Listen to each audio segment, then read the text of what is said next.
Right. Your next assignment is a map of Shangagriel to the Rolling Man. Hold on. Did you not ask me about him earlier today?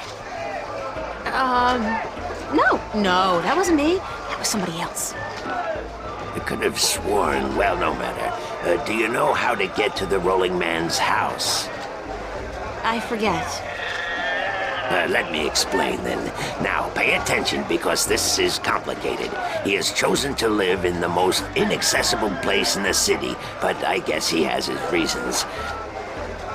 First, you head west off the marketplace on Oak until you get to a tiny little apothecary, Mrs. Cassop's Herbs and Oils, where you turn north on South Street. Confusing that, for about 4 minutes of brisk walking. That's when you see a large grove of trees. It's a memorial to those who died in the last war with the tyrant back the balance knows when. Can't see why they choose to remind us of that, where you'll turn left. That's west? No, left. That'll take you back south, but onto North Street instead. And that keeps you out of the Dalmari neighborhood. Down that way, nasty, nasty neighborhoods. Keep walking south for about, or was that north? Wait, north on South Street, south on North Street, or the other way around. Anyway, find the Rose Bridge off Iread Avenue and cross it. There's a river? No, just a bridge. The river disappeared 500 years ago. No one knows what happened to it. After you've crossed the bridge, you'll be on the western slopes of Marcuria. And that's where Westhouse... I mean, the Rolling Man lives. No, far from it, but you need to pass through that part of Marcuria to get to the Rolling Man. Keep south and watch out for the livestock. They're likely to attack in that part of town. Eventually you'll get to a large circular square. That's where they used to hold executions back when the city was civilized. You call murder civilized?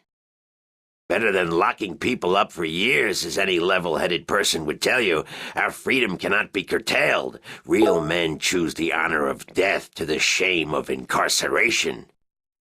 Yeah, sure you do.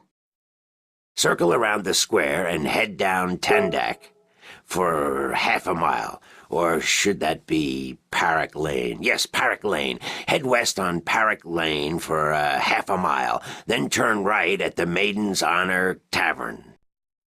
North again? No, west. Parrock Lane has a few twists and turns. Anyway, you should now be able to see the Ivory Tower. Is it a big tower? No, only about 5 feet tall, but it's ivory, straight from the coast of the Southlands, bravely cut from the drooling jaws of the gruesome Kandar. Big creature, 4 legs, large ears, long snout, sort of grayish in color? Yes, the horror of the Southlands. Many a brave hunter has fallen victim to its ravaging hunger. Good grief. Okay, then what? Pass by the tower to the edge of the cliff and look down. The Rolling Man has built his home on the cliffside. It's a wonder he's not been washed away by the storms. I hope I got all that.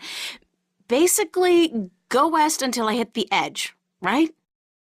Yes, that would be correct.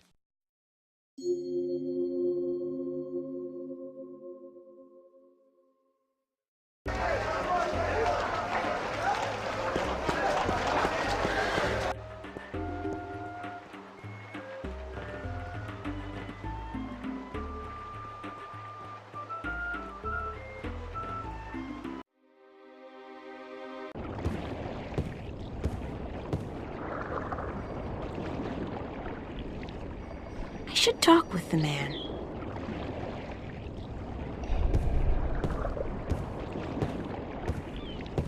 Hello, Mr. Westhouse? Damn, Nation, what is it now? Oh, guess you're not calling on behalf of that son of a bitch Sanyef, are you? Sorry, I don't know who... No, that's very unlikely. From what I hear, he doesn't much enjoy the company of women. Well, who in damnation are you? April Ryan, sir. Ryan? Doesn't sound very Northlandian. Are you by any chance from the coast of... Yeah, hold on. Ryan? April Ryan? I'll be damned. You're from Stark. Apparently. Until today, I thought I was just from Earth. I had no idea there were two of them. Takes you by surprise, doesn't it? Well, goddamn. Sit down, Miss Ryan. Let me get you a drink.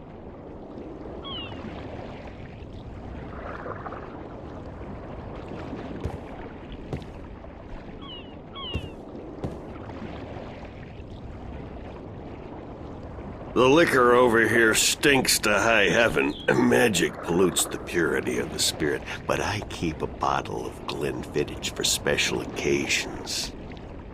Thanks for the offer, sir, but I didn't come here to have a drink. Really? I see. This isn't a social call. No, sorry. Oh, no matter. It's still a pleasant surprise to meet someone from home. Now, what may I do for you?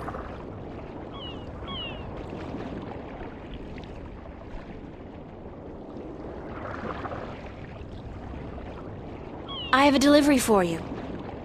A delivery? When did the U.S. Postal Service start delivering mail to Arcadia? It's from the map merchant at the market. It's just a map. Oh, good. I've been waiting for you. Hold your horses. What are you doing working for the Guild? Are you planning on staying in Marcuria? I'd strongly advise against it, Miss Ryan. Arcadia may look like a pastoral fairy tale realm, but it's not.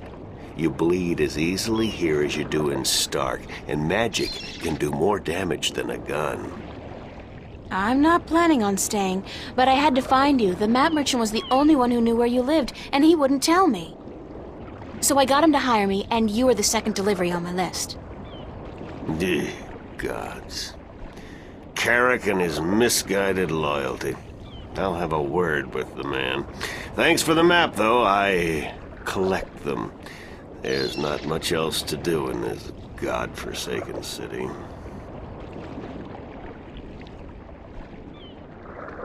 Cortez told me to look you up. He did he? I see. Who's Cortez? You don't know him? I think not. I'd certainly remember. Did you say Cortez? You wouldn't be talking about old Manny Chavez, would you? Well, he ought to be dead by now, but then, by all rights, so should I. I don't know his first name, but he calls himself Cortez. Tall fella, mysterious and elusive, rarely answers a question with a simple yes or no. Smokes like a chimney. Aside from that bit about smoking like a chimney, it sounds exactly like Cortez. Manny. I'll be damned. That old crook is still around. Well, how the devil is he? He's good. Where do you know him from? Oh, my old life back in Stark. We had some exciting adventures, him and I. Actually, he's part of the reason I ended up here. I last saw him in the winter of 1934. But that's almost 300 years ago. Yeah. Funny, isn't it? And I'm sure he doesn't look a day older than he did back then. The handsome devil. Well, if I'm going to accept magic in parallel worlds, I might as well accept people living 300 years. Oh, no, you misunderstand. I'm only 46. I arrived here about 15 years ago, but I left Stark in 1934. Between the worlds, where you dream time has little meaning, I was trapped, you see, for quite a while. For 300 years? Time went by pretty fast. It didn't seem so bad at the time, but now that you mention it, 300 years, quite disconcerting, really. Quite disconcerting.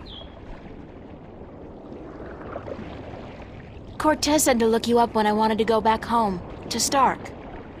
Now, why would he say that? I'm not a shifter, and I don't know any magic. I'm sorry, Miss Ryan, but you'd be better off asking the Sentinel priests for assistance. Already did. They said I was on my own, that they couldn't help me. Bloody typical. Those reactionary fools wouldn't extend a hand to help a drowning man if it violated the principles of their bloody balance. But I can't think why Manny would tell you to visit me in order to shift home. It just doesn't make sense. How did you end up here in Marcuria? That's quite a story. I won't bore you with the details, but suffice it to say, I was always somewhat of an adventurer.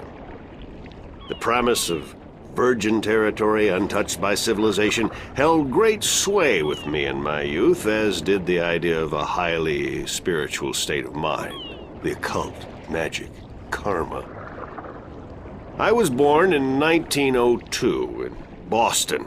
By the time I was 17, I'd put that life behind me.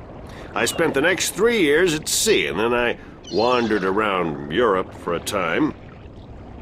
In the early 30s, the 1930s, of course, I found myself in India working as a journalist.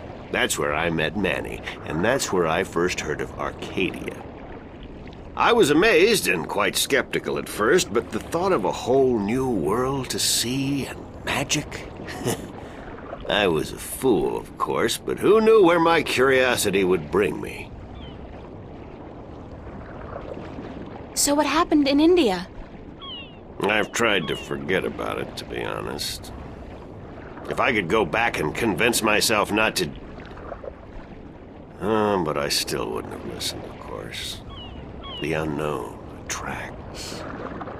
I ended up in Tibet in the winter of '34, wading through snow up to my chest, thinking for sure that this was it. I was going to die.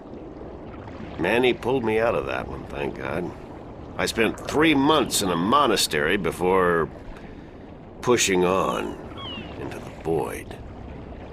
There's only one way for a non-shifter to pass through the divide, and it's not an easy road to take. Now, if you don't mind, I'd prefer not to talk about the past anymore. There's more than enough to worry about in the present. I should get going. Very well. You're welcome back at any time, Miss Ryan. Any time. Thank you, sir. I'll remember that.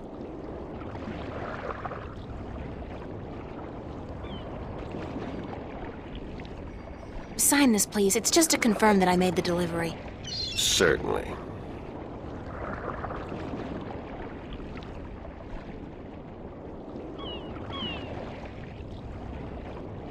Hello, Mr. Westhouse? Back again so soon, Miss Ryan?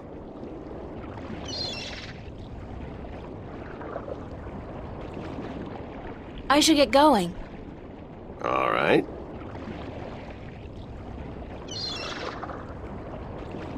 Hold on 1 second, Miss Ryan. I just remembered something. It's such a long time ago, I'd almost forgotten, but Manny did give me something that might be of interest. What is it? It's a pocket watch. Manny gave it to me the last time I saw him. I never quite understood why, but maybe you can tell me. Did he say anything about it? He said that when his heart started beating again, he would know. It would be like a message in Morse code, a beacon. Damn watch never worked, and the winding mechanism is broken, so it's probably not worth much. You're welcome to it if it's any help. Thanks.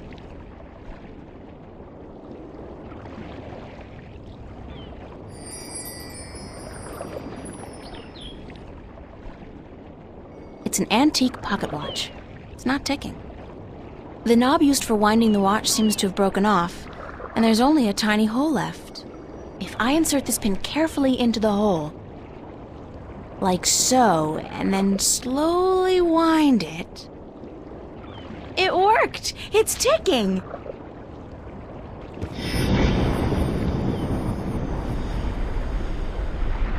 I did it! It's a shift! I can go home!